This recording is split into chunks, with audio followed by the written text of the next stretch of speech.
bit more in taxes for healthcare that you wouldn't lose if you lost your job or turned 26 or got married or got divorced. So there's an opportunity here, I think, to trade what we give to a big corporation who gets to decide who we get to see and who we don't for a little bit more paid into FICA. And I think that's a trade that's worth making. But is that even possible? Fox News contributor Lou Bassanese tells us what this would cost. It's going to cost upwards of $70 trillion over 10 years. On the high end, on the low end, you're talking about $30 trillion. So this is money that doesn't exist. He talks about a little bit more tax, and that's the tease of democratic socialism. We're going to give you away things, but it's a gotcha. The money's not there. You can't, even if you taxed every man, woman, and child in America, you still don't have the money. So you even said, for example, the richest people, the Forbes 400. Yes. So they're the problem. The rich are the horrible people. So now they got to pay. What should they do? So if they take the taxes from, or if not even, confiscate all the wealth from the Forbes 400, that's $6.6 trillion. That maybe funds this for 1 year. Now if you go, all right, that's gone, that pot's gone, we've confiscated They're it. broke. They're broke. We're going to corporate America. That's $30 trillion roughly. We take that. But here's the key. If you take it, you can't take it again if you confiscate all the wealth. Higher education is facing heavy criticism following a major announcement from the University of Michigan. Chris Woodward has more. The University of Michigan plans to drop traditional letter grades for first-semester freshmen starting next year, citing an effort to curb student mental health issues. But critics argue the move is a symptom of declining academic standards and extreme coddling. Dr. Zachary Marshall, editor-in-chief of Campus Reform and an adjunct professor at the University of Kentucky, did not hold back when sharing his reaction with AFN. I thought it was the most pathetic thing I've ever seen in higher ed, and that's really saying something as editor-in-chief of Campus Reform. Marshall argues that students are fully equipped to handle normal academic pressures, noting that college is an opportunity, not a hardship. You're going to college, you're not going to war, you're not living in poverty, you're getting a privileged experience that most people in the world will never get. There's nothing to complain about when it comes to being graded. The University of Michigan did not respond to AFN's request for comment. I'm Chris Woodward. 2 students are injured and a suspect is in custody after a shooting at Warner Robins High School in Georgia. Houston County Sheriff Matt Moulton says a school resource officer responded within seconds. He stayed with him and rendered aid until emergency medical services arrived on scene.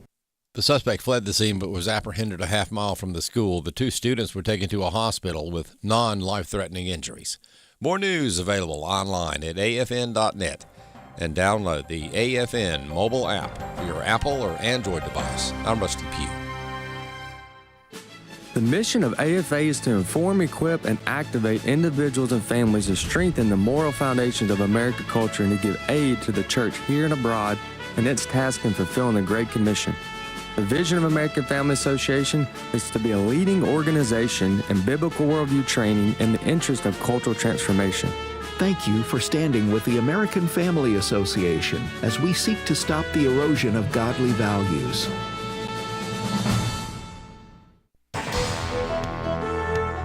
Welcome to Today's Issues, offering a Christian response to the issues of the day.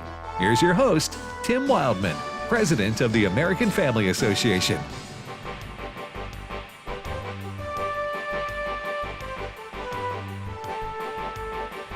Hey, good morning, everybody, and welcome to Today's Issues on the American Family Radio Network. Thanks for listening to AFR. Today is August the 13th, 2026.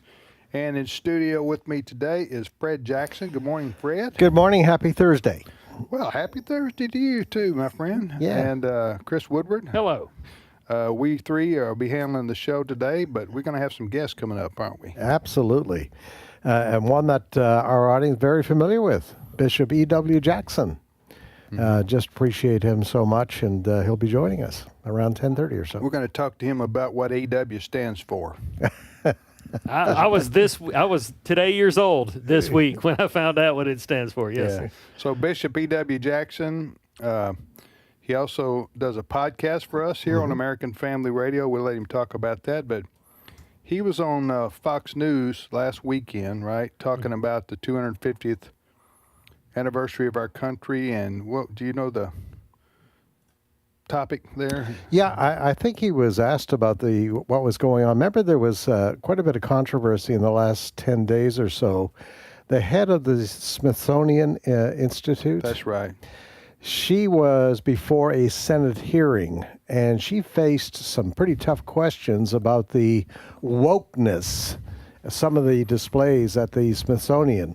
She didn't apologize for it, but there was an interview with Bishop Jackson about that. Yeah. Okay. So, needless to say, he didn't agree. I think what the essence of it is that the woke side is putting very much an overemphasis from a historical perspective on the bad parts of American history. Yeah, yeah.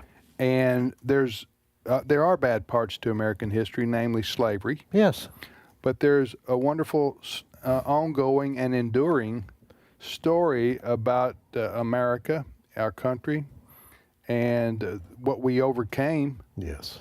And the what we have today. Yes. So I think Bishop Jackson, as an African American man himself, yes, wanted to speak to that. Yes. So we will be talking to him about that and other things. Coming up at the bottom of the hour, you're listening to today's issue. Does he call himself an African American?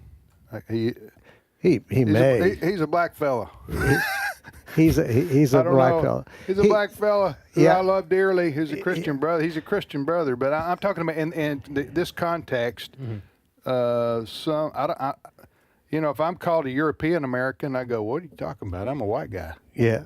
So I'm wondering if some African American black folks feel like I'm not from Africa. I'm from America. I love Bishop Jackson. Yeah. I used to fill in for him when he had his program on the network. Yeah. And he referred to me as his brother of a different color. Okay. Yeah. All right. I prefer short, tan, and seasoned. Oh, well, yes, Chris, that fits you perfectly. Yes. Short, tanned, and what now? Seasoned from a hair. Oh, seasoned. I got you. Yeah. Okay. All right. So we look forward to visiting with our brother, E.W. Jackson, coming up at the bottom of the hour. What's first on the news cycle there, Chris? Yeah, we're going to go back to yesterday afternoon when news broke that White House Press Secretary Caroline Leavitt is resigning as press secretary for the White House. 27 years old. She is the youngest White House press secretary in the history of press secretaries, but she wants to spend more time with her children and her husband there. She is going to remain. She has one. What's that? Right. She has one child. She's got two. She has two now. She had two this year. And they're both under 2 years of age. She had one just a few months ago. My apologies, Chris. You're the newsman. You had the facts. Yes. I didn't realize that other child escaped me. I was there in the delivery room reporting. Okay, so she has two children now she had a baby. I knew she had a baby, but she's got another one? Yeah. Yeah, she had one early last year, I believe it was. Early 24, maybe. Early on. Yeah, she was a new mom when she came on in this position, and then she had one just a few months ago. Yep. And her husband is 60 years of age. Yes. So you can kind of understand why Caroline would like to take a break from that very intense job that she's had at the White House, take a break from that, spend time with her two kids and her husband. Yeah, so this news caught everybody by surprise. I think even Fox News, they were quick to send Jackie Heinrich over to the White House because Jackie Heinrich is one of the many Fox News reporters that's in the press briefings when Caroline Leavitt is fielding questions and giving all kinds of answers to reporters. Jackie Heinrich praised Caroline Leavitt, saying she's been very easy to work with and much better than the press secretary in the previous administration. Clip 8. Very accessible and in the room with the president, as opposed to under the Biden administration, for example, when we would try to get answers from Karine Jean-Pierre, often it was apparent that she wasn't as close to the decision makers and able to give us valuable information as Caroline has been in her time here. So this is going to be a big loss for this White House. We don't know officially who the replacement will be. Sometimes people that are in a deputy press secretary position get the promotion. The president is fully within his rights to look outside the White House and find somebody to replace her. We shall see. Well, I tell you what, President Trump has done an excellent job hiring these press secretaries that he's had, because they're all 5 stars. Going back to now, Sean what was the guy's name? The first one? Spicer. He wasn't around long. No. He was short. I'm talking about in 2016, right? Mm-hmm. But then Sarah Huckabee Sanders took over. And she did a great job. She did a great job. And then next up was Kayleigh McEnany. And she and Sarah were equally as good, in my opinion. I think Sarah Huckabee Sanders, the fact that she was on television pretty much every day, that aided her when it came to her campaign in Arkansas for governor. People saw that she could handle the job. Oh, yeah, absolutely. And now Carolyn Levitt. Now, we lose track of time. How long has President Trump actually been in office this term? He entered January 20th of 2025, So, a year and a half. A year and a half, roughly a year and a half. I don't know what the average tenure is for a White House press secretary, but I'm guessing 2 years is probably about the average. Wouldn't you say? It's a tough job. Yeah. Caroline Levitt just has impressed me for such a young person. What is she 30? 27, 28 years old. Wow. She ran for office. She did. She ran for a congressional seat. Was it in, trying to think, was it New Hampshire, one of the New England states? I'll look it up for you. Yeah. She ran for office. She didn't win, but she was part of the MAGA movement. And then, of course, when the president got elected, that she moved in.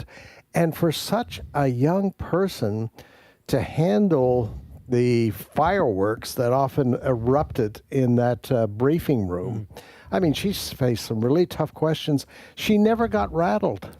She never got rattled. I never saw that young lady rattled by the from the CNN reporters and the New York Times reporters, that sort of thing.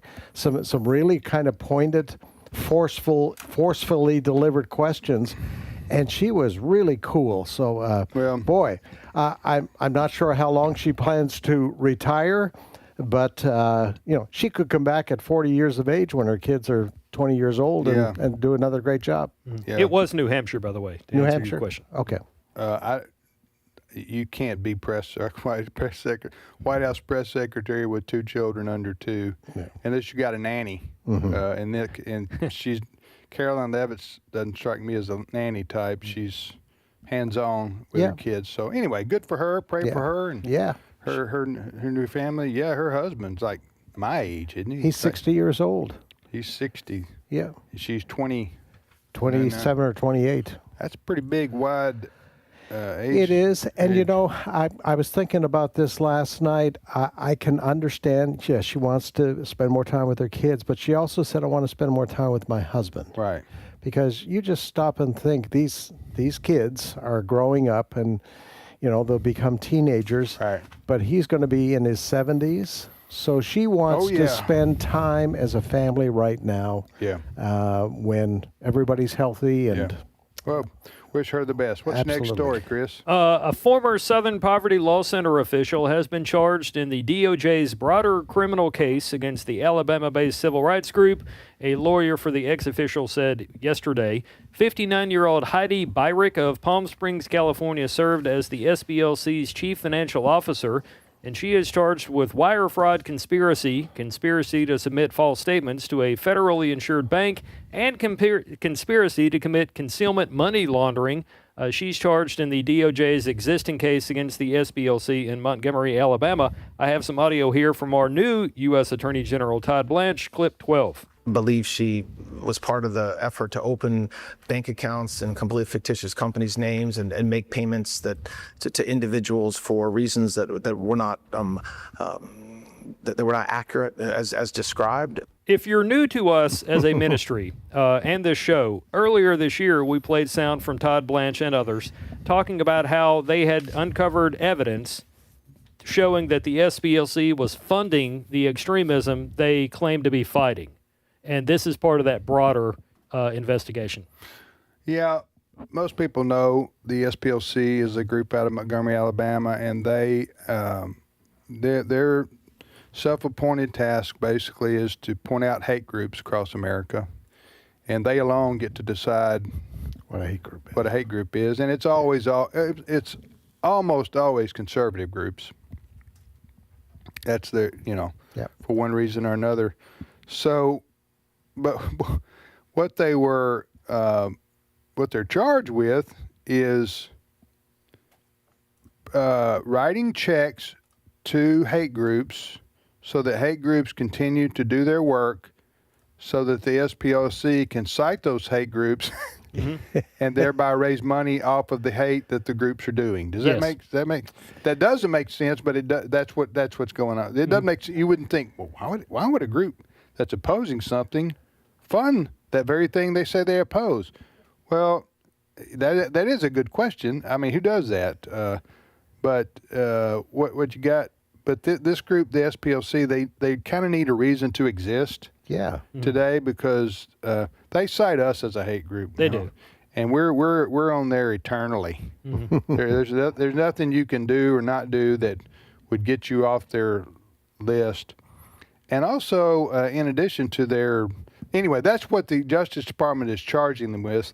And wire fraud, I guess, they're saying that this, was she the CFO? Yes. Okay, that her name was on the money, on the quote checks, end quote, for the wire frauding and this wasn't just one person. This was several people inside the hate groups that they were opposed to, that they were sending money to. Yeah, and they have claimed no wrongdoing. They have claimed that they're being unfairly targeted by the Trump administration. Right. Well, we're being unfairly targeted by the SPLC, right. But whatever. Speaking of administrations, when this story broke months ago, and we brought in the audio from Blanche and others, there were reports at that time that SPLC officials had been to the White House many times when Joe Biden was president. And I bring that up because hardly a month went by without us airing a soundbite of President Joe Biden, then President Biden, saying white extremism is the most dangerous thing in America.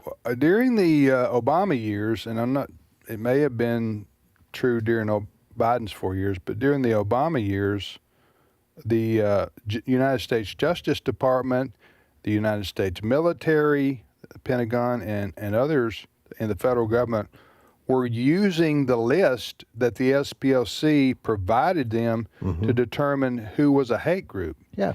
And so I remember getting calls from National Guardsmen and from also from people in state police offices calling us saying, hey, I'm being subjected to a video that's supposed to be a training video to warn us about the hate groups in America, and American Family Association is in the video. Yeah. That's being produced by the SPLC, that's being used by the federal government to warn their employees about groups like ours. Yeah. And of course, you combine that with what went on with the Internal Revenue Service during the Obama administration, when Lois Lerner was her name, and it was learned that the IRS was denying nonprofit status to groups based on their names and their conservative principles. Yeah, Tea Party groups. Yeah, they were being, and so they were being. It's not the IRS's job to decide whether the politics or the policies that a group advocates for is worthy of a tax-exempt status. Right. All they're supposed to do is process. And you do have to provide information, a mission statement and financials and all these things, but you don't. But they were denying under Obama, the IRS was denying the nonprofit status groups based on their politics and based on their worldview and their what they advocated for. But what was interesting, you also remember Lois Lerner, the IRS chief under Obama, was called to testify, and she pulled a Fauci. Yes. She said, Fifth Amendment. I plead the Fifth Amendment. Again, that's the first time I'd ever heard, me personally, the Fifth Amendment being used by a civil servant to not answer questions from the people that are to oversee her job performance. Yeah. I mean, I don't know what all the legal technicalities are, but that should not be allowed.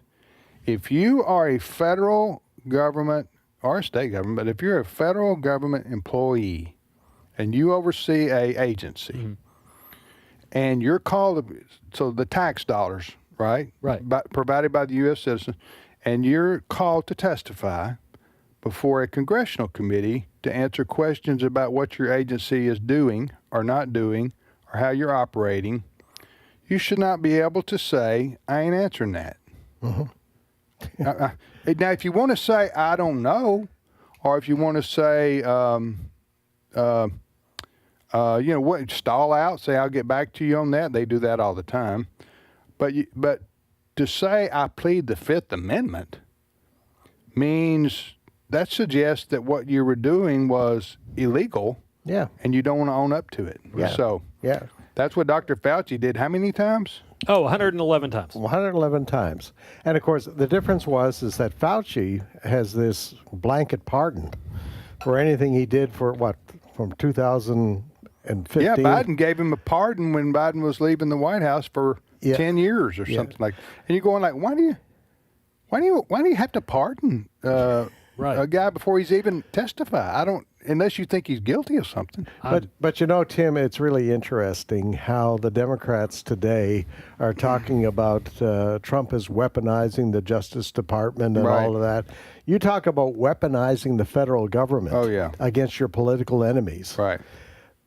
What Obama did and what Joe Biden did during their years in the White House. And of course, the mainstream media covered for them, as they often do. Yeah, they were on their side. Because the mainstream media doesn't like conservatives. Right. It's funny how they leave that out when it's their guy. Yes. You're listening to Today's Issues. Bishop E.W. Jackson will be with us at the bottom of the hour. Next story, Chris. All right. Many Christians and their churches make it a point to pray for military service members. We pray for their health and their safety, for them to have victory.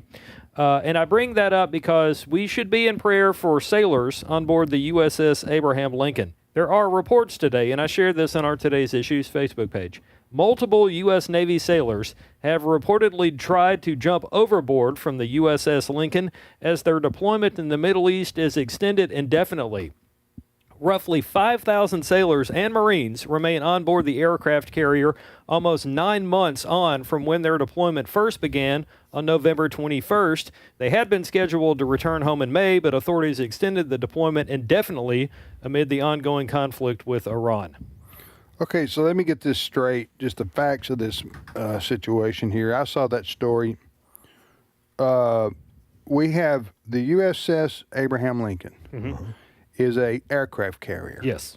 That has 5,000 sailors aboard, right? Correct. So that's a small city. It's a small city. Yeah. It's bigger than my hometown by twice as much. Okay. So they that ship was supposed to come to Norfolk and be back to the U.S.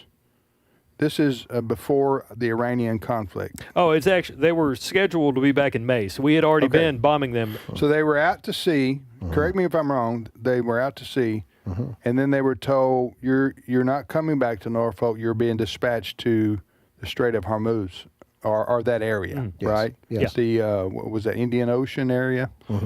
And so they've been there. They've been out to sea 9 months. 9 months, yeah. And so, without port? Yeah, just sitting out there in the water. Okay. Fred, you said, now I know these sailors are trained. The military trains them and they signed up for it. So, nobody's denying that. But yet still, you put 5,000 people on a ship for 9 months without port. You're going to have some breakdowns mentally and emotionally and psychologically and other ways that seems to me almost unavoidable. Fred, go ahead. Yeah, well, at our story meeting this morning, I compared it. Just stop and think for a moment. Let's say you work in a manufacturing field and you work at a given plant somewhere.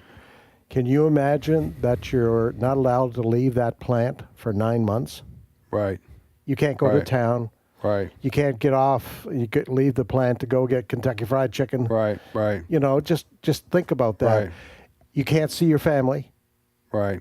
You're separated from, your loved ones, your kids. And that was part of the story. Yes. That the families of these sailors, not all of them, have appealed to the Pentagon to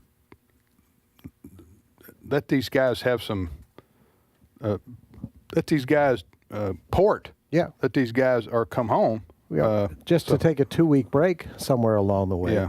Now we're checking with some of our military people. The newsroom is. We want to do a story on this. You're right. When you join the Navy, right, you understand you're going to be aboard ship for extended periods of time. Right. Submarines for extended periods of time. That's the job description. Yeah. But this goes well beyond that. 9 months. Think about that. 9 months aboard ship, not getting a break. So it's tough, and the military can be a very tough life, very tough on families. But normally, under normal conditions, they get a break. They get to go home with their family for a while. And, there's maintenance things that have to be done on ships that can only be done when it's at shore. Right. So there's all of these complications because there are reports that certain things aboard the ship aren't working as well as they should. So Right. there's a lot to this. Yeah. When I first read this story, the story was about some of the sailors on this aircraft carrier basically having temporary insanity and jumping off the ship. And I guess there's more than one, right? Multiple. Yeah. But it's not a lot. But yeah, it's not like all 5,000. Yeah. But some of them are. But anyway, that's a story. And so to your point, Chris, we need to pray specifically for this situation because I was stunned when I learned they hadn't been to port. Yeah. Because I was thinking, can they not port at Dubai or somewhere over there and get a break? And do we not have a secondary aircraft carrier that can take its place? Those are just logistical questions that I have. I'm sure there are answers to that. Yeah. But and reasons why that can't take place or hasn't taken place. But I don't know what the facts are on that. We'll be back with Bishop E.W. Jackson after this short time out.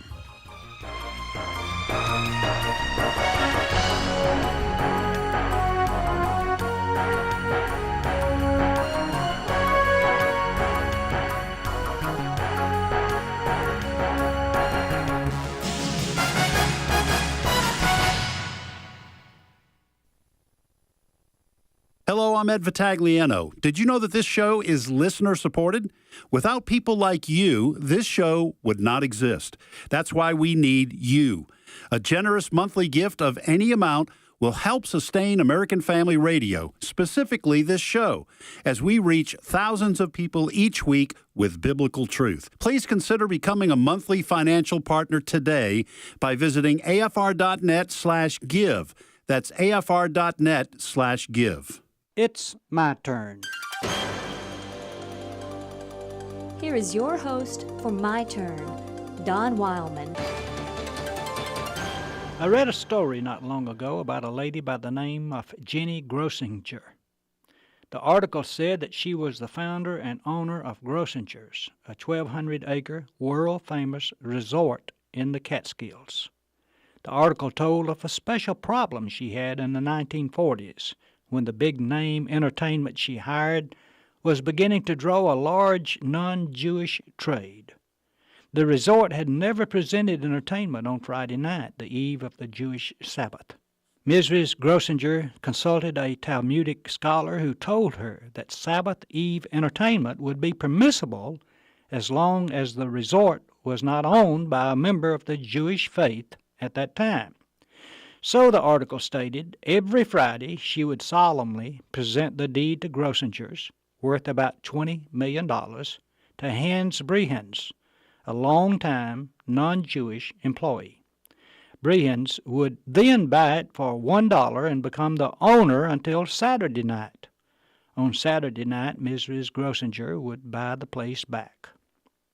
You know, reading that story reminded me of Herod the Great. the ruler in Palestine at the time of the birth of Christ? Herod was not a Jew, but for political convenience he had adopted the Jewish religion. He was trying to win the favor of the Jews he ruled. Now Herod was a stickler for Jewish law. He consistently refused to eat any pork because it was against the Jewish law. But Herod had no qualms about killing his wife, his brother-in-law, and 3 of his sons. His actions led his Caesar Augustus, to comment that he would rather be Herod's pig than Herod's son. You know, it's sad when one's religion becomes so legalistic that it misses the spirit. The Christian religion, as taught by the founder, is not one concerned with a legalistic approach, but a spiritual one. He even told a parable one day, the last half of which we've conveniently forgotten. You recall the part of the parable dealing with the prodigal son. I know you do that. But do you remember the last part of the parable? The part concerning the elder son. It was the elder son who stayed home and did all the chores. He never wasted his father's money. He did what he was supposed to do. He did it when he was supposed to do it. But he did it all in the wrong spirit. He gained little joy from it, missed completely what his father had tried to teach him. I guess there's a way to get around every rule in the Christian religion if a person is smart enough to do so. But there's no way to get around the spirit of the religion. You can deed your property over one day a week if you wish, or you can avoid eating pork. But my question is, why even bother with religion at all if this is your approach? If your religion is a burden instead of a joy, then you have missed the point of it. In any religion, you may be able to stay legally clean while getting spiritually dirty. Even in this day, it is possible to swallow a camel and choke on a gnat. This has been My Turn with Don Wildmon, a production of the American Family Association. Hello, Tim Wildmon here, president of American Family Association and American Family Radio. Hey, maybe you've heard some of my other announcements about our tours in March 2027. We are going to Greece and we're going to Italy. 2 separate tours, but you can do both if you want to. The first tour is called The Footsteps of Paul, which will be going to many of the places covered in the book of Acts that happened in Greece. The other tour is Italy, and one of the places we're going to be going is Venice, and we're going to ride the gondola that Paul took on his trip to Venice. You can read about that in the Bible too. I'm just kidding, but you can call it a gondola or gondola, I don't care. But if you want to go on one of our tours in 2027, go to tours.afa.net. That's tours.afa.net. One thing I ask from the Lord, this only do I seek, that I may dwell in the house of the Lord all the days of my life, to gaze on the beauty of the Lord and to seek Him in His temple. Psalm 27:4. American Family Radio. This is Today's Issues. Email your comments to comments@afr.net. Past broadcasts of Today's Issues are available for listening and viewing in the archive at afr.net. Now, back to more of Today's Issues.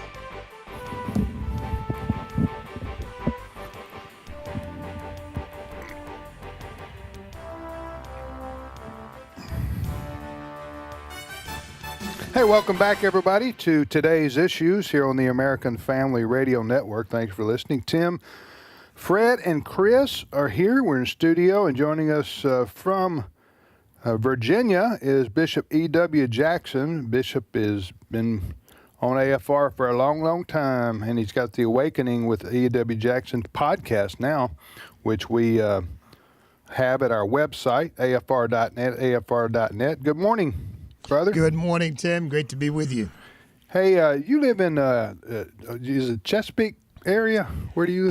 I do live in that area. Our church is in Chesapeake, as a matter of fact. Yes. Yeah. What church is that? If people want to. Oh, it's the Carl Church, and we're at 943 Canal Drive in Chesapeake. Services are Sunday mornings at 11 a.m. Do you preach every Sunday? I preach every Sunday. Well, about 90% of the time I'm there. Occasionally, of course, I'm away on a Sunday morning, Right. but most of the time I'm there, yes.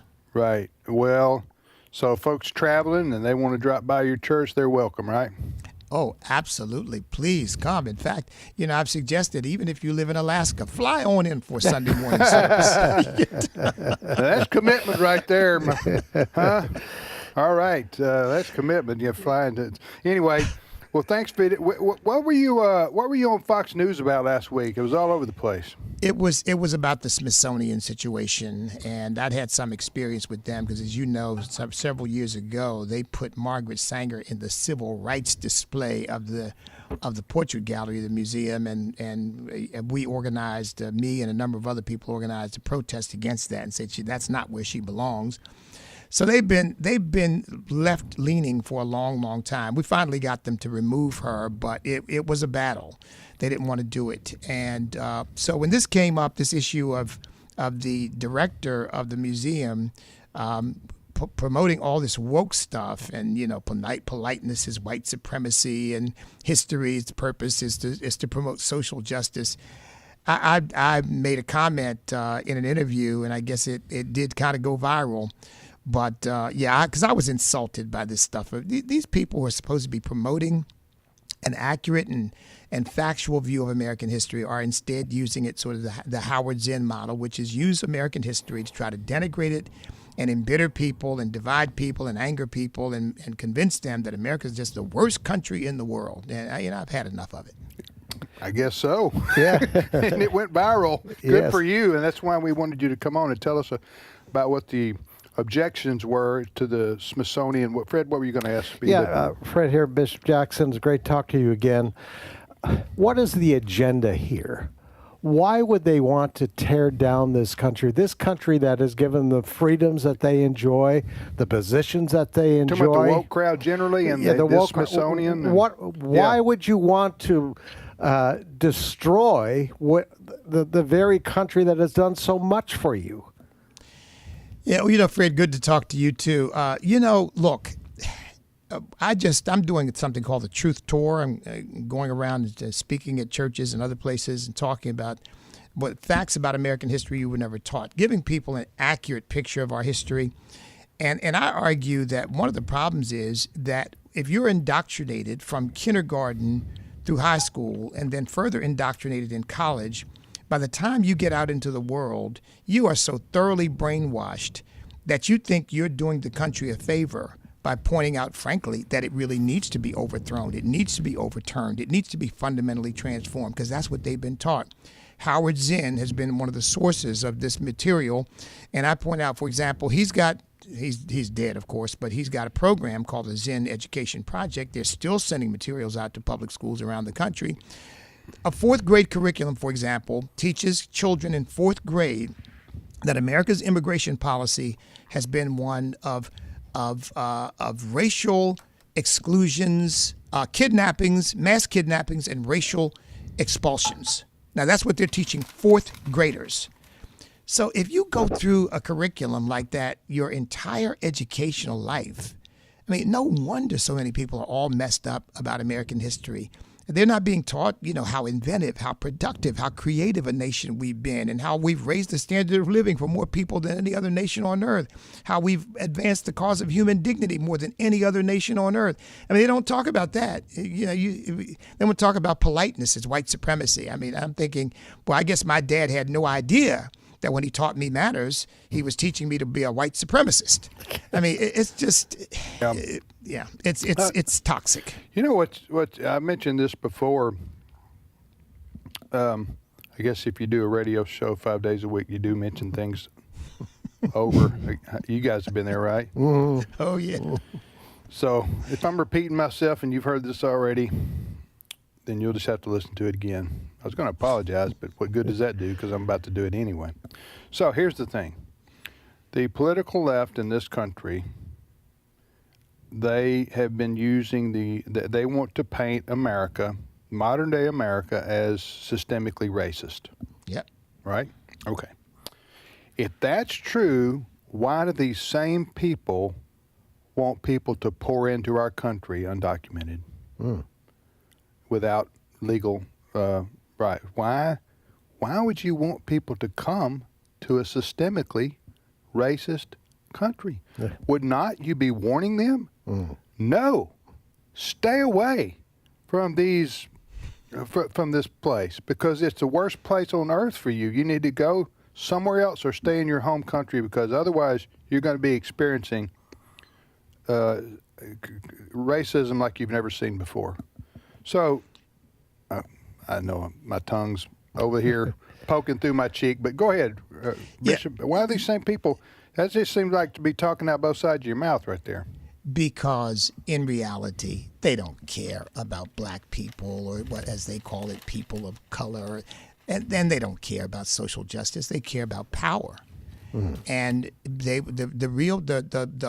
logic to always look for is what gets them what they want and keeps them where they want.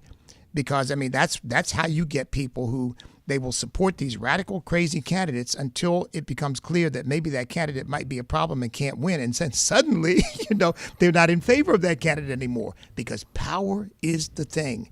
And that's why they want to bring all these people in, because they're interested in taking over this country and transforming it into their own wicked, Marxist, godless image. And that's why they don't.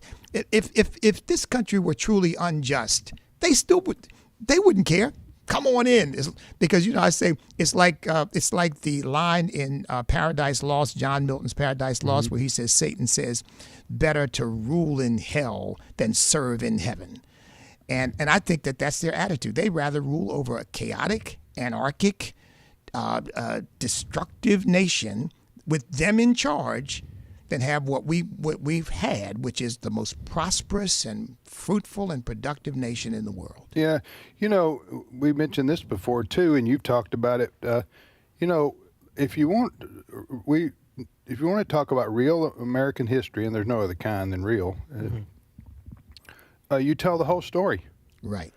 And the whole story from the very beginning. We had our War of Independence to get rid of the king's oppression, and then the southern states, a few of the southern states, maybe I don't know how many of them, wanted to maintain slavery because it was economically prosperous for them.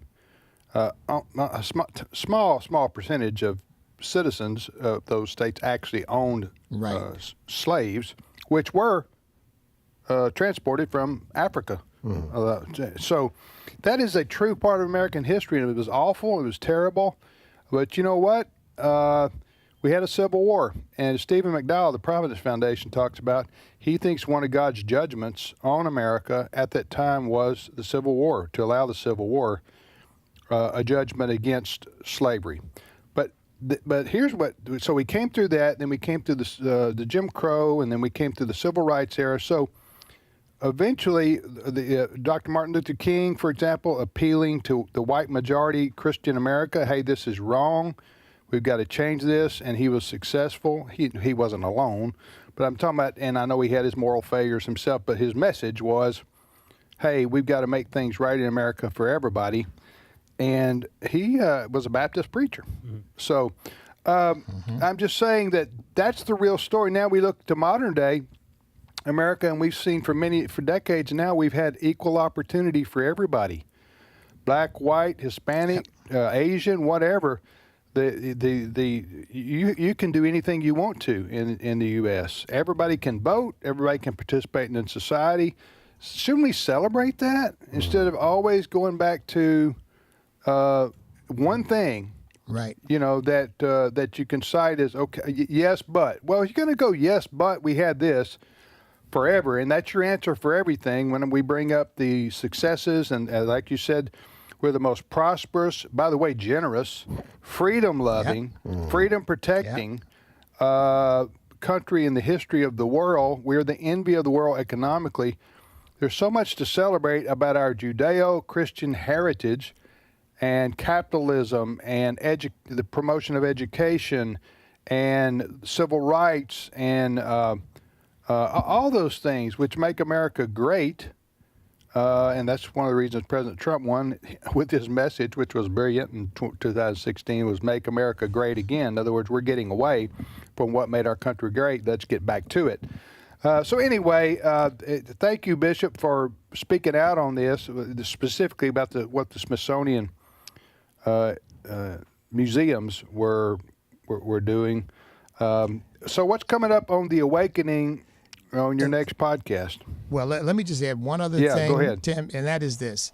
The other thing nobody ever mentions is that African slavery didn't start with America or Europe. It started in Africa. Oh, yes, it did. Slavery started with America. Right, exactly. Right. We as Tim Kaine, our rather intellectually challenged senator up here, says America didn't inherit slavery. America invented it. I mean, oh my gosh. Yeah. How about read history in the Bible and oh my, what children of Israel? That's why people say, "Bless your heart." People like you're saying. This is it's like the American, like the only place in history where slavery.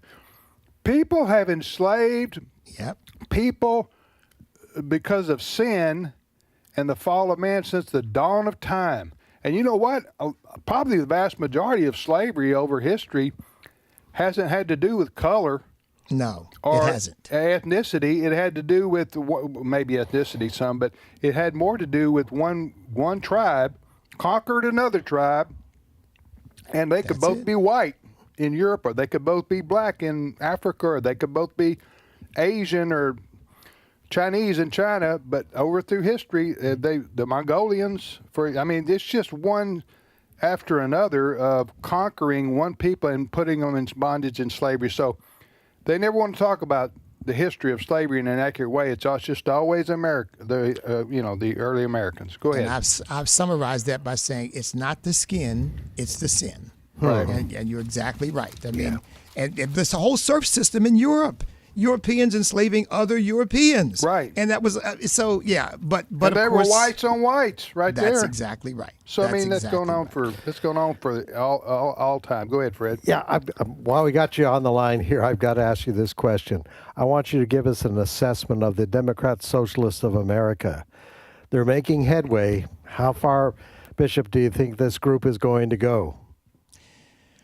Well, I think the best hope we have is that even Democrats with some common sense will say, wait a minute, I didn't sign on for this. I mean, when you start talking about, well, we need to do away with Thanksgiving and we need to get rid of police. And by the way, we don't need prisons. What happens when a member of my family is raped and murdered? What do you do? Well, we don't want to talk about hypotheticals. We just don't need prisons. We don't need police. I think the more they talk, I think the more Americans are going to wake up. But there's no question that they're making some headway, particularly with young people, because young people like idealism. And this sounds very ideal, but somebody needs to wake them up to the fact that they're being sold an ideology that has killed more people, starved more people, enslaved more people, tortured more people than any ideology that's ever hit the face of the earth. So I hope that the young people will wake up too. Yeah. All right, brother. What's coming up on your the Awakening podcast this week? I'm going to be talking. Well, actually, today's today is Thursday. Yeah. Yes. Yesterday's posted, and it's on there now. Okay. And of course, I'm talking about these very subjects that we've just talked about, the rise of socialism, talking about this whole transgender issue that seems to just like a nasty little infection that doesn't want to go away, and talking about that and how we as Americans have got to draw the line at homosexuality, because by opening that floodgate, this is what we get, and there's no telling where it takes us. So those kinds of subjects. Hey, how old are you? Did you say how old am I? How old are you? Oh, I'm 74. Wow, you're like the Energizer Bunny, man. I'm 63 and I'm tired just listening to you. You're an amazing guy, and we're just proud to have you on our American Family Radio network. Amen. Tim, I'm honored. I'm honored to be associated with you and with American Family Radio and the whole family here. So thank you guys for having me. All right. Take care. Have a good day. See you ya. too. Mm-hmm.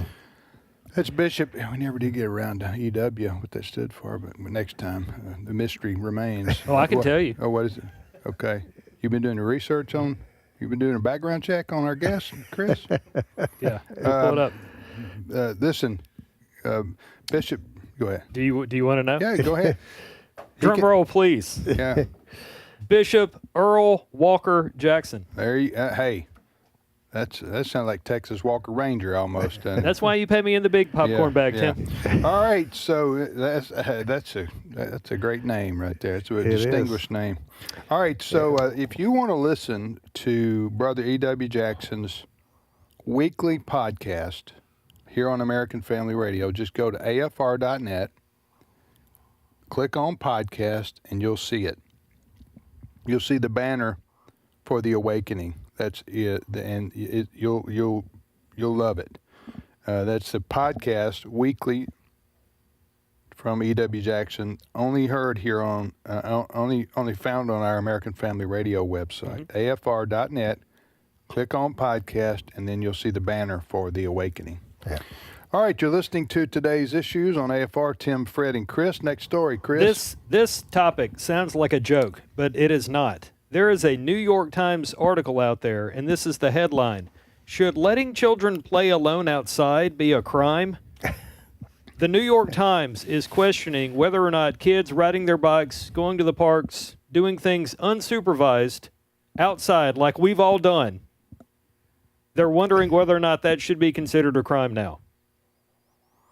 No, it shouldn't be considered a crime, although I will say in today's world, I wouldn't let my kid roam out unless I absolutely knew the neighborhood without knowing exactly where they are and what they're doing. Mm-hmm. It isn't like the world has changed. So to that extent, I see what they're talking about, but I think they're talking about government control of parenting to a crazy degree. Yes, and it's not hyperbole for you to say that, because we've talked about it on the show. We've aired the sound bites from people saying things like "our kids." Yeah. But you know what I'm saying? I just be and parents are today. Most parents are today. You're careful about what your kids are doing, where they're going, what's in terms of their safety. Mm-hmm. Yeah. But go ahead, Fred. And I understand. I mean, if the family is living in New York City, I would be worried about my kids being outside. How it's kind of sad. When I think of the great freedoms that I had growing up as a kid, I grew up on a farm. Yeah. And you leave home in the morning, and you come back for lunch, and then you go again. And my mom, we had a big harbor in front of our house, and then we had woods in behind. Yeah. We had a great time. Yeah. And that's a great world to grow up in. It was. Yeah. It was fantastic. But I understand what you're saying, Tim. The world has changed. It's changed. And you have to be concerned about who's on the street out there right now, and why are they standing over there? Why are they staring at my kids? Right. I understand all of that. Yeah. I was like you. I grew up in a town, small town, but not the countryside. But still, this would be in the 60s and 70s. You would be, ride your bike anywhere you wanted to go, and the whole the whole subdivision, and you might say I'll be home for lunch or whatever, but that's it. Otherwise, you're out playing with all your buddies and friends. Here was the other thing too, is that the neighbor parents, the neighbor moms, everybody was a mom for the neighbor. Right, that's true. So when you go play it in your friend's yard, that mom became your supervisor. Right. And it was just real community.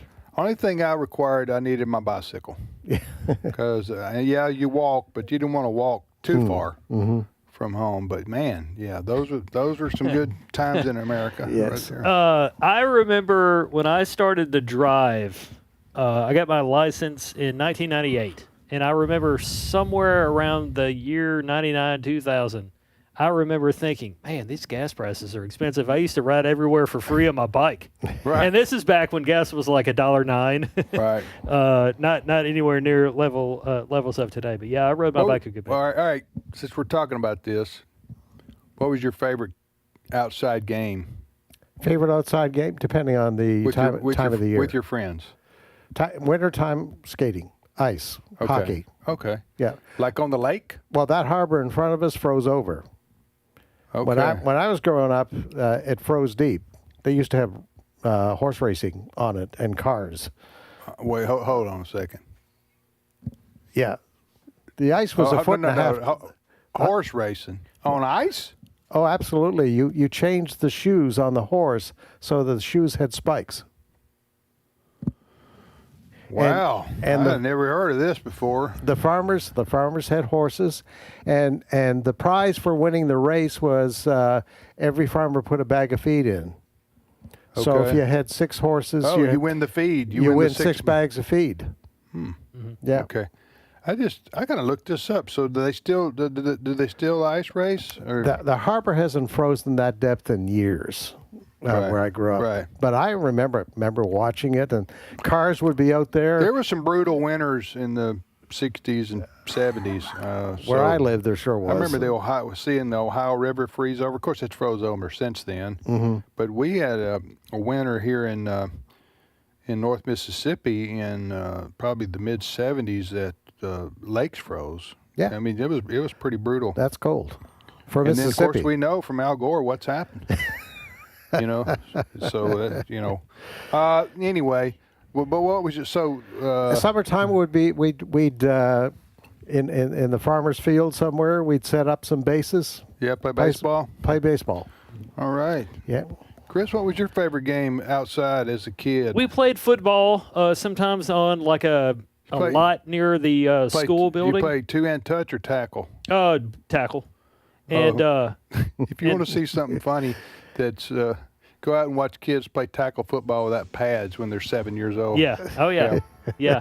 And then also my brothers and I, we would sometimes go out after dark with laser tag guns. And my older brother would always dominate us. And I didn't find out until years later that he was, unbeknownst to our parents, climbing on top of the house and then like shooting us from an elevated level. And that's why he was always good at that. We had a game called Kick the Can. Okay. You familiar with this one? Kick the can. Kick the can.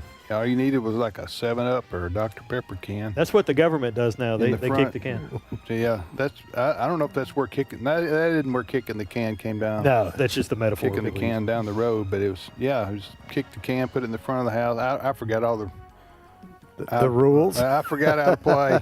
If I tried to play today, I'd throw it in my back. So we'll be back in a minute. Stay with us.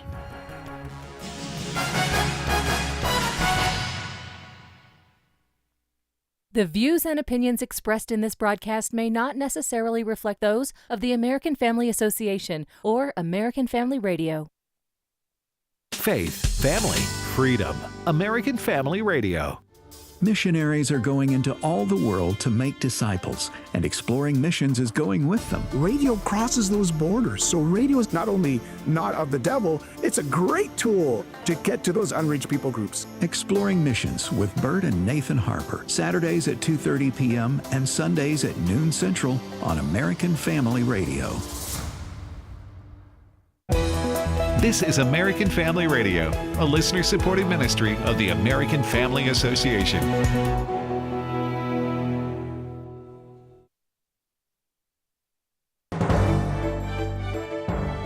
American Family News, I'm Rusty Pugh. California's justice system faces backlash after the stabbing death of a retiree at the hands of a man in the country illegally. William Lajeunesse reports. Marcos Arate Valdez last week allegedly killed Todd Stewart, who confronted Valdez while trying to steal from his garage. Last year, Valdez's girlfriend accused him of domestic violence. She got a restraining order. He violated that, but instead of jail, he got diversion. Later, accused of burglary. A judge released him on home detention. He violated that pretrial release. Yet again, a judge released him. The judge who released Valdez, records say Newsom appointee Nichelle Holmes, who told the Law Journal, quote, "Justice does not always mean a prison sentence. Sometimes it means a treatment program or intensive counseling, and sometimes it means dismissal." Flock Safety announcing changes to their license plate reading technology amid growing criticism and concern from many Americans about the cameras. Flock CEO Garrett Langley says they're calling on communities to limit the amount of time these readers can retain data because of how fast most crimes are getting solved. We started with 30 days. And law enforcement was worried. Could they actually solve crime that fast? And I can tell you today, over 90% of the cases solved using Flock are done in 7 days. And so we're suggesting to every city to adopt a 7-day retention policy. Another fresh reading suggests moderating inflation. Readings for prices at the wholesale level are better than expected. The Producer Price Index for July suggests inflation remained tame at the wholesale level. The PPI was flat after a decline in June, reflecting lower energy prices, though oil and gasoline prices were elevated in July. For the year ending in July, the PPI moderated to 4.7%, and excluding food and energy, the annual reading slipped to 4.2%. Also, the job market is showing more signs of holding up. Separately, the number of new claims for unemployment benefits rose slightly last week to 209,000, but continuing claims, those remaining on benefits, dropped to 1.77 million. Ginny Coselda, Fox News. Massachusetts Governor Maura Healey signed an expansive abortion bill Wednesday morning that will allow the killing of the unborn up to the 9th month of pregnancy. Steve Jordahl reports. The new law eliminates the life and health of the mother exception for abortions after 24 weeks and makes Massachusetts the 10th state to allow abortions of a full-term baby. Governor Healey signed the bill surrounded by abortion advocates.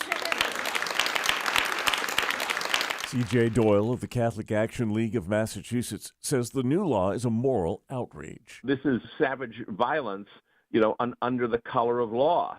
And they had a ghoulish celebration inside the governor's office in the State House. Massachusetts is considered strongly Catholic, but Doyle says the church fell down on the job on this one. People are very disappointed with the Catholic hierarchy and with the official church response.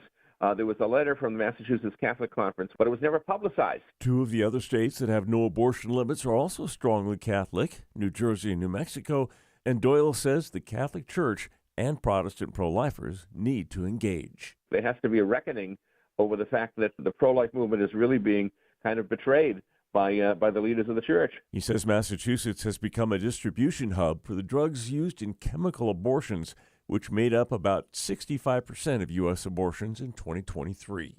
I'm Steve Jordahl. A shocking discovery off of Washington Beach has turned into an extraordinary rescue, with 60 cats and kittens pulled from an abandoned sailboat. Ted Linder reports. Tacoma police say the rescue began August 6th when officers found more than 30 cats living in unsafe conditions aboard the 40-foot vessel near Owen Beach. Over 6 days, that number grew to 60, many of the animals frightened and malnourished. More than 40 were taken to the Humane Society for Tacoma and Pierce County, while others went to foster homes. Police say they'll continue searching the boat in case any cats are still hiding, and they're warning the public not to board the vessel as the investigation continues. Ted Lindner, Fox News.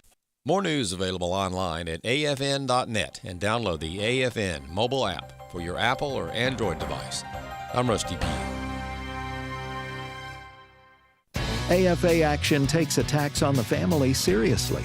The enemies of the family constantly employ new tactics to try to sneak past our radar.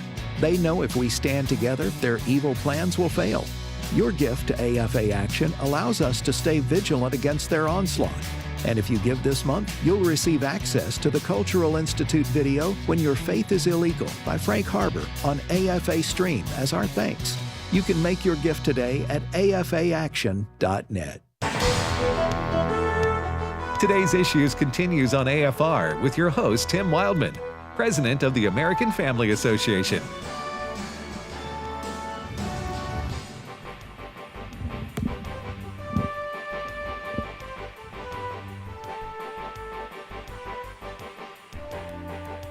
Hey, welcome back, everybody, to today's issues on the August 13th. Tim with Fred, and now Steve Paisley Jordahl joined us. Good morning, Steve. Hey, everybody. All right, so Steve, what we were talking about this is very important subject that we were talking about before the break. What was your favorite outside game growing up? To play outside? I enjoyed baseball. Baseball? Yeah, I love playing baseball. How'd you play? Did you have 9-on-9 or did you play? I would, it depends on, sometimes it was a pickup game. How'd you do that? I mean, what were the rules? As best we could, we followed the rules of, at the time it would be Little League. Although, we weren't necessarily We used didn't to, have we umpires, used to play baseball 3-on-3. I never did that. Yeah, you wonder, well, how can you do that? We had what's called pitcher's hand, and all you had to do was throw to the pitcher. First of all, the player batting. I know people don't care about this, but I do. Yeah. I do. It's the player batting had to hit the ball on the left side of the field. That's number one. If you hit it to the right side of the field, it's an out. Okay. Okay. Follow me? So you had to hit it to left field, not right You field. have to hit it to the left side. Yeah, either. Okay. Yes, that's right. Either. Okay. Second thing, no bunting. Okay. Third thing is the way you get an out is either you catch a ball, fly ball, or you throw the ball to the pitcher. Got it. Before the player reaches the base. First base. And then he's Okay. out. All right. So that's what we call pitcher's hand. That way you can And play. the pitcher didn't have to be standing on the bag at the time. No, as long as you got- pitcher's at the pitcher's mound. Got it. So you can play Okay. 3-on-3 baseball. Pretty cool, isn't So, it? so kids with few friends got to play baseball. Yeah. Yeah, I had more friends than that. Yeah. I had well, 9 friends. so- Sometimes we had 4-on-4 or 5-on-5, but if you had 3-on-3, you could still play. There you go. Okay. So there you go. So anyway, so in Madagascar, what about it? Madagascar, we played kickball during recess at the American school in Madagascar when I was there. Kickball, which is basically baseball with a soccer ball. Basically, you roll a ball up from pitcher's mound up to where the batter would be, and you kick the ball, and then you have to. It was actually technically, I think we called cross ball, which means the way you got out was you had to throw the ball between the runner and the base. If it went between the runner and the base, he was out. So because yeah. All right. Anyway, all right. What's your first story? I want to talk about the Democrat Socialists of America and the fact that they want to spend a whole bunch of your money. One of the things that they have been talking about is unlimited nationalized health care. And it's going to cost a bit of money. I want Lou Bassanese is a Republican commentator. And he was talking about this possibility of DSA getting pay money for the health care. And this is what he has to say. This is Fox contributor Lou Bassanese, and this is how much he thinks it would cost for the Democrats to implement national health care. Cut 3. I think it's cut 5. It's going to cost upwards of $70 trillion over 10 years. On the high end, on the low end, you're talking about $30 trillion. So this is money that doesn't exist. He talks about a little bit more tax, and that's the tease of democratic socialism. We're going to give you away things, but it's a gotcha. The money's not there. You can't, even if you taxed every man, woman, and child in America, you still don't have the money. So you even said, for example, the richest people, the Forbes 400. Yes. So they're the problem. The rich are the horrible people. So now they got to pay. What should they do? So if they take the taxes from, or if not even, confiscate all the wealth from the Forbes 400, that's $6.6 trillion. That maybe funds this for 1 year. Now, if you go, all right, that's gone, that pot's gone, we've confiscated. They're broke. They're broke. We're going to corporate America. That's $30 trillion roughly. We take that. But here's the key. If you take it, you can't take it again if you confiscate all the wealth. Well, you're not going to confiscate all the wealth. I think he was making a point. That's the point he was making, yeah. The reality is, and I came from a country that has socialized medicine. Yeah. And here's what, you run out of money very quickly. And what happens is the service goes down for everybody. You may have to wait 6 months to go see a doctor. May have to wait. They don't tell you that about socialized Of course not. And I lived in an area where, let's say there's three or four cities in a given area, and on the weekend, one hospital would have to shut down its emergency room because they can't afford to operate. So if you live in that city, you have to go to the next city to an emergency room. Doctors are getting fed up in Canada. They're getting fed up with, they want to service people, they want to service the patients, but there's only a limited amount of money. You can only have so many patients, Dr. So-and-so. You can only keep your hours for a limited amount of time. This is what is not being talked about by these Democrat socialists here. Right. They're making these promises, and they know They know socialized medicine doesn't work. The socialized medicine argument appeals to ignorant people. Yes, it does. What they are now arguing is that, okay, so the billionaires and the rich people aren't going to be able to pay for it, so everybody's taxes are going to go up. But Abdul El Sayed, who is the Democrat candidate for Senate in Michigan, has an argument for you. He says that people would rather pay for the government to give them their health care and have it be guaranteed than from the way that it is right now under private care. Listen to cut 3. Healthcare should be a choice made by a patient and their doctor. If that patient is under the age of 18, the parents as well, right? And I believe that Medicare for All should cover all healthcare. So that includes reproductive rights, right? That includes gender-affirming care. It was 4. Cut 4. So imagine instead of paying that to your health insurance company, whose CEO makes $20 million a year, instead you paid a little bit more in taxes for health care that you wouldn't lose if you lost your job or turned 26 or got married or got divorced. So there's an opportunity here, I think, to trade what we give to a big corporation who gets to decide who we get to see and who we don't for a little bit more paid into FICA. And I think that's a trade that's worth making. Would you rather pay more government taxes than Let me just say what he's talking about right there appeals to a lot of people. The Democrat Socialists, their main arguments are economic. They're not a lot of woke. Their woke ideas like no prisons, no borders, all this. That's nutty stuff that even people who would listen to them otherwise would reject. But when you start talking and you don't flesh it out, the arguments, you don't get somebody the other side to take a moment and say, well, that sounds good. Let me tell you what the real life results are. So he said Medicare for all, isn't that what he said? Yeah. And there are places in the world, like many European countries, like Canada, that do have socialized medicine or government pays for everybody's medical care. They don't tell you the downside of that, which, as you mentioned, Fred, number one is waiting times for doctor's visits. Number two is they tell you what doctor you can see, right? That's right.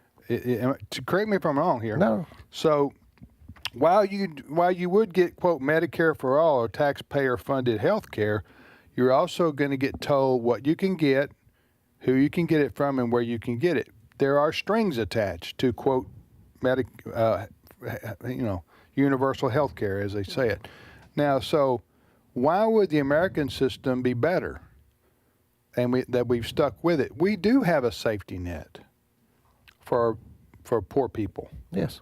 And for people who don't have, it's called Medicare. Yep, Medicaid. And Medicaid. Yeah. So we do, but the vast, and health insurance is expensive.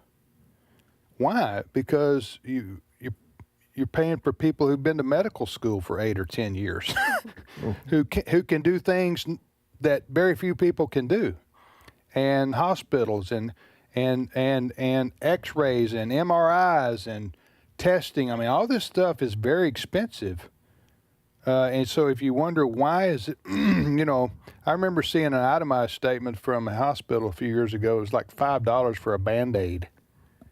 I'm going like, I may be exaggerating there a little bit, $3. I'm going like, a Band-Aid? Well, they're having to pay. Also, in the case of charitable hospitals, they have to pay for people who don't come. I remember one time we were at the where they babies hospital. I forgot what's it called. Where the baby did. Maternity wards. So there was a woman and a man in there, like 2 doors down from people we were visiting, and they were Hispanic people who couldn't speak English. Well, they were here. I don't know. They may have been here, illegally, but they couldn't be turned down, and I understand that. But now some hospitals would. They would just say, "I'm sorry, if you can't pay, you can't come here." But there are a lot of charitable hospitals that have to take everybody, and in this case, and I think that's the humane thing to do if you can at all do it if possible. But I'm just saying, I was thinking to myself, well, maybe one of the reasons that insurance costs so much is because we who pay insurance also have to pay for that couple who is here who don't have insurance. Yeah. You know what and I'm not dehumanizing or demeaning that couple by any. I'm just saying that's a reality. Yeah. That's a reality. And drugs cost a lot, and the reason for that is the R&D that's put into research and development and marketing that's put into all these drugs that you know, a lot of them do a lot of good for a lot of people. Keep people with a healthy standard of living that they wouldn't otherwise have. Then that costs a lot of money, and somebody has to pay for it. So I'm just saying that I would rather have that system where I can pick my doctor, where I can, you know what I'm saying? Absolutely. And get treatment quicker than you do in these countries that have socialized medicine. But when you just say it in a soundbite, hey, why can't we do like Canada? They have health care for everybody. They care for their citizens. You see what I'm saying? And you don't, draw out the pros and cons for everybody to see. And a lot of times when Republicans, for example, do draw out the pros of privatized medicine and health care, then they're called heartless. You see what I'm saying?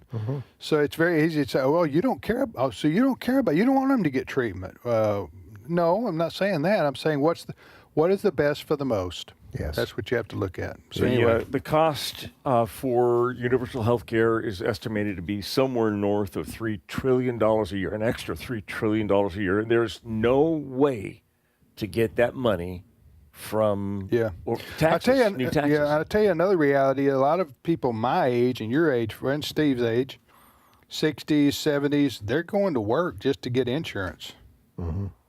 It's not to make extra money. It's because they want that stay on a corporate insurance plan. Yeah. All right, next story, Steve. All right. Let's talk about, there's a case that has been in the news. A baby has been born in Texas to a woman who was a surrogate, a couple in Alaska by the names of Nasheen Gilkar and Omar Ahmed, hired this woman to carry their baby. Through a little partway through the pregnancy, they discovered that the baby had a heart condition, and the couple, Nasheen and Omar, told the lady, we don't want a defective child, you must abort this baby. The woman, whose name is McKenna West, she's the surrogate, she says, I'm not doing that. I'm not going to kill this baby. And this baby now has been born in Texas. It's a boy. They named, he's been known publicly as Baby Gabriel. And it turns out that there's surgeries that can correct the heart defect. So, let me ask you this. This isn't a debate about surrogacy. And while we're talking about this issue, basically we're celebrating the fact that this woman went ahead and had the baby, even though she was being pressured to abort. By the time she found out about this heart defect, the baby was 24 weeks. 20 some weeks into the 24 weeks. That's 6 months, right? So wow. But they wanted her to abort. How does that? Like I said, I don't want to get too detailed, bogged down on this, but how does that work? Like this couple, would they like pay this woman a certain amount of money to have her eggs fertilized with this man's, energy? Yeah. and then she carries that baby because the mother maybe is unable to have a child. We don't know why they asked for We don't know surrogacy. exactly why, but would that be the most common way? Yeah, there's a contract that's signed. The surrogate mother gets a certain amount of money to carry the child. contract is signed. Now, I read a little bit about this, and so it's a rental womb. I'm sorry. That's what it is. The biological Okay. mom and dad, part of the contract, I think, was that they would have the right to call for an abortion. So there is the. So she knew this ahead of time, but she didn't. But she had reached a week. She had reached the pregnancy level that she couldn't do that. Go ahead. And she wanted to keep the baby. She did not want to be part of an abortion. Right. And also, I think the medical staff was able to tell her that there are ways to correct that problem that the baby was experiencing with its heart. Right. The baby's alive and has had surgery, right, Steve?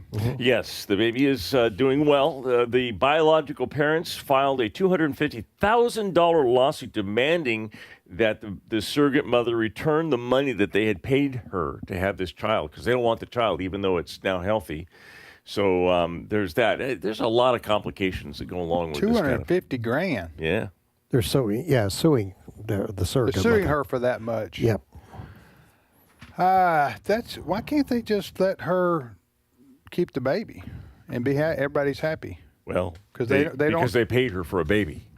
Well, she can't help it that baby had a heart defect. No, I know you're not arguing for. I'm not arguing on the behalf of. Yeah, I'm just saying. Surely there was something in the contract. Anyway, I just 24 weeks. That's 6 months. You talking about forcing her to go in to get an abortion? That's extremely dangerous for the mother. Not when you know the problem can be corrected. Yeah, it didn't So it wasn't life-threatening to the mother. No. I'm talking about the mother, the physical mother of the child. All right, you're listening to Today's Issues. What's your next story, Steve? Let's talk about Rosie O'Donnell. Rosie O'Donnell is in the news again, and she has a show now called Common Knowledge. But one of the things that she's talking about, and a book to go along with it, is that she's got a child who is a daughter that now identifies as non-binary. What are the odds? How old is she, the daughter? The daughter is somewhere in the teen years, I believe. But Rosie's having a hard time remembering the pronouns. This is important. The daughter wants to be called they, not she. So Rosie has a particular solution to this problem that she's going to, so that she can remember what to call what pronoun to use. The person who's her daughter. So this is how she solved this. Cut 13. She, they, and it's a they, them. Yeah. That's the pronouns that they choose, Also, but it's Rosie, very hard, honey. I know, and I love that you're constantly correcting in real time like we all do. It's really beautiful. And it really matters to them. Yeah. And I know it matters to them. Yeah. And so when they first told me that it was they, them, I tried my best, but I kept saying she. Yep. And so they wrote on a cardboard paper, they, and then they would hold it up above their head every time I said she, like John Cusack and Say Anything with the boombox just staring at me, you know.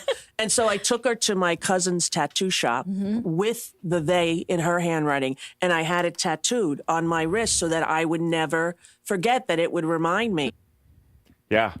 So she has a tattoo of the word they on her wrist so she can remember. Let me ask you this question. Yes. First of all, it's been 10 years since the word non-binary. Is that what it means? Is that what's okay? That's what they're using, yes. And I still don't even know what that means. What does that mean? Well, a binary would be a two. So there's two genders, man and woman, boy and girl. Non-binary would be that they don't believe that there's two. There's more than two. Okay. That's nuts. But anyway, so I want to ask you this. I think I did have some concept of what non-binary meant, but when you start talking that, I'm thinking that's in the algebra family or something. You know, non-binary, that word I'm talking about. So she's talking about her child wants to be called the pronoun they? Yes. Yeah. Okay. And I'm not playing dumb here, okay? I'm trying to understand. That's, first of all, that's very disturbed person. You can't be they. No. They is somebody who you would say that person has a mental illness because they think they're plural. They think they're 2 or 3 different people. And that's a mental illness. And so when you use the word they, they is plural for multiple human beings, right? Correct. So why do they insist on going with that kind of thing? That you can't. Rosie O'Donnell won't be able to hold up to that. There's a lot of people who are very, very adamant that you change your language to conform to my perception of reality, even if my perception of reality is completely wrong. All right, Fred, I don't know. It's amazing to me. The climate change people, they dump all over people like us who say man-made climate change, no. The climate may change, but God changes it, not man. But they say, you're not believing the science. Well, wait a minute, but then we go to a case like this. The scientific fact is you are either born a male or a female. That's science. That's science. So here we are, conservatives. We're following the science here, folks. We're following the science. There isn't anybody who is born who's a they. All right? No, everybody knows that. Yes. But the left is now expecting the world to say, you must obey how I feel. I feel I'm a they. Therefore, you must address me as a they. And unfortunately, this is being put into laws now. We're laughing at Rosie O'Donnell here. But this whole pronoun thing is going in law books in certain states in this country. And that if you have a coworker, you're working somewhere for a company, and you have a coworker who says, I feel I'm a they, and you address them as Bob or Jane or whatever the case may be, you can get yourself fired. Yeah, but I understand a woman who says, I'm a man, so they call me a he. I understand that part. I don't agree with it, but I understand that. But for a person to say, I want to be called they, that's incorrect English. Well, they is, unless they're saying I have multiple personalities. That's not what they're saying. They even make up words. They have some demand to be called G. G. X-E. All right. Well, we're gonna drop this. That's all I'm gonna think about that today. Follow the science. Yeah, right. Thank you, Fred. You bet. Steve. My pleasure. Thanks to Chris. Earl Walker Jackson was on with us. Adam Suddeth ran the control board, and Cole Green's in there doing the video for us today. So we thank him. We'll see you tomorrow, everybody. Trivia Friday.